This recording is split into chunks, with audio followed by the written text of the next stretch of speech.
নামাজ শেষে জায়নামাজ সালাম করা কি ঠিক? না, জায়নামাজ সালাম করার কিছু নেই। সালাম করতে হবে মানুষকে।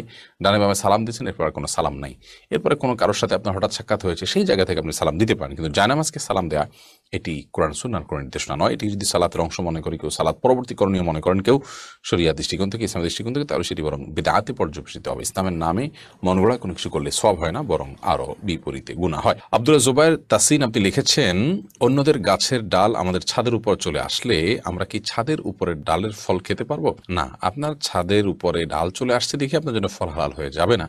তবে আপনি সেই ব্যক্তিকে রিকোয়েস্ট করতে পারেন এবং দাবি তুলতে পারেন যেন আপনার জায়গা থেকে গাছের ডালটা সরায় নেওয়া হয়, এবং যদি আপনার কোনো অসুবিধা না হয় আপনি ছাড় দিতে পারেন। কিন্তু আপনি এর ফল খেতে হলে অবশ্যই মালিকের অনুমতি আপনাকে নিতে হবে। আপনার এখানে চলে আসতে দেখেই আপনি কিন্তু মালিক হয়ে যাননি। এছাড়া ডানা এডি থেকে আপনি লিখেছেন, স্বামী বিশেষ সময় অক্ষম হলে স্ত্রীর করণীয় কি হবে? স্বামী যদি অক্ষম হয় পুরোপুরি এবং স্ত্রী যদি তার যে চাহিদা আছে এটি পূরণ না হওয়ার কারণে তিনি গুনাহে এবং পাপে লিপ্ত হয়ে যেতে পারেন এমন আশঙ্কা তৈরি হয়, তাহলে সেক্ষেত্রে অবশ্যই সে স্বামী থেকে তিনি বিচ্ছেদ নেবেন।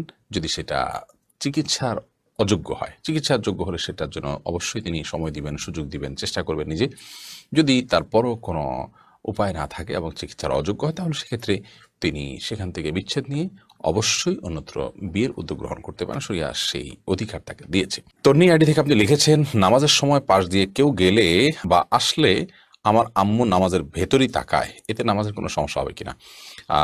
না, অবশ্যই তার দিকে তাকানো উচিত নয়, কারণ সালাতরত অবস্থায় কেউ যাচ্ছে তার দিকে আপনি তাকানোটা আপনার সালাতের যে খুশু এবং ক্ষুদ্র তার বরখেলাফ হয়। বাট যেটি করা উচিত সেটি হলো, নবী আলাইহিস সালাম বলেছেন, তোমার সালাতের সামনে যদি কেউ যায় তাহলে সেক্ষেত্রে তাকে বাধা দাও। কোনো কোনো বর্ণনা আসছে তাকে তার সাথে লড়াই লিপ্ত হয়, কারণ সে শয়তান, কারণ সে তোমার মনোযোগকে নষ্ট করছে, তোমার সালাতের এরিয়ার মধ্যে এসে সে তোমার দৃষ্টিকে আকর্ষণ করে ফেলছে এবং মনোযোগে ব্যাঘাত সৃষ্টি করছে। এই জন্য তাকে বাধা দিতে বলা হয়েছে। সেই বাধার অংশ হিসাবে এরকম হাত দিয়ে তাকে ইশারা দিয়ে দেওয়া যেতে পারে যদি সে টের না পায়।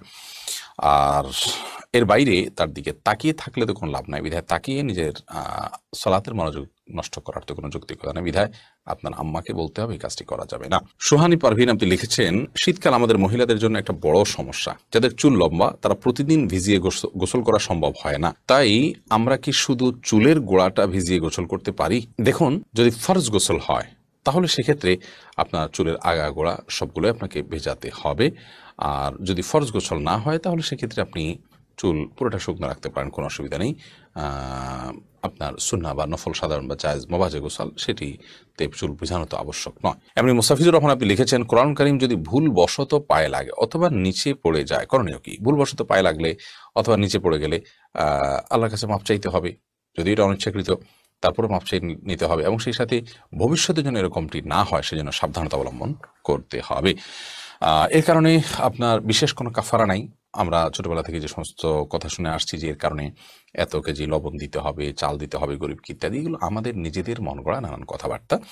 মূলত যদি পড়ে যায়, ইচ্ছাকৃত নয় বরং ভুলে পড়ে গেছে, তাহলে সেক্ষেত্রে সেটার কারণে আপনার বিশেষ কোনো করণীয় নাই, সামনে থেকে সাবধানতা অবলম্বন করতে হবে, এবং যেটি হয়ে গেছে আল্লাহ কোরআনের প্রতি অনিচ্ছাকৃত তার জন্য আল্লাহর কাছে মাপ চাইতে হবে। শেখ রোকনুজ্জামান লিখেছেন, অনেক জায়গায় বসে প্রস্রাব করার ব্যবস্থা নেই, দাঁড়িয়ে পেশাব করতে হয়, এরকম পরিবেশ আমরা কি করব? যদি কোনো প্রকার ব্যবস্থা না থাকে এবং দাঁড়িয়ে পেশাব করা ছাড়া নিরুপায় থাকেন, তাহলে আপনি অবশ্যই দাঁড়িয়ে পেশাব সেখানে করতে পারেন, যেহেতু আপনি নিরুপায়।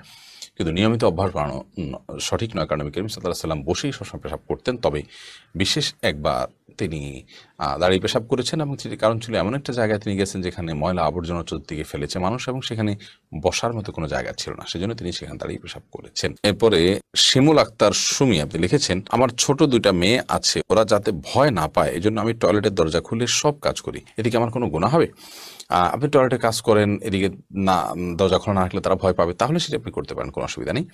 ইভেন কোনো ওজোর ছাড়াও যদি আপনি দরজা খোলা রেখে কাজ করেন তাতে গুনাহ হবে ব্যাপারটি সেরকম না, কিন্তু এটি বিশেষ করে বাসার যখন টয়লেটে যখন ঢুকবেন তখন বিসমিল্লাহ পড়ে ঢোকা, বের হওয়া যখন সময় বিসমিল্লাহ পড়ে বের হওয়া, দোয়া পড়ে বের হওয়া, এটি সুন্নাহ সম্মত। যদি না করেন তাহলে সেক্ষেত্রে শয়তান আপনার সাথে শামিল হয়ে যাবে। কিন্তু দরজা খোলা রাখলেই যে শয়তান প্রবেশ করে ফেলবে এমন নয়, তবে দরজা লাগিয়ে রাখা উচিত সচরাচর দুষ্ট জিনের কবল থেকে বাঁচার জন্য। বাচ্চারা কান্নাকাটি করে, সে ওজোর থেকে তো খোলা রাখতেই পারবে।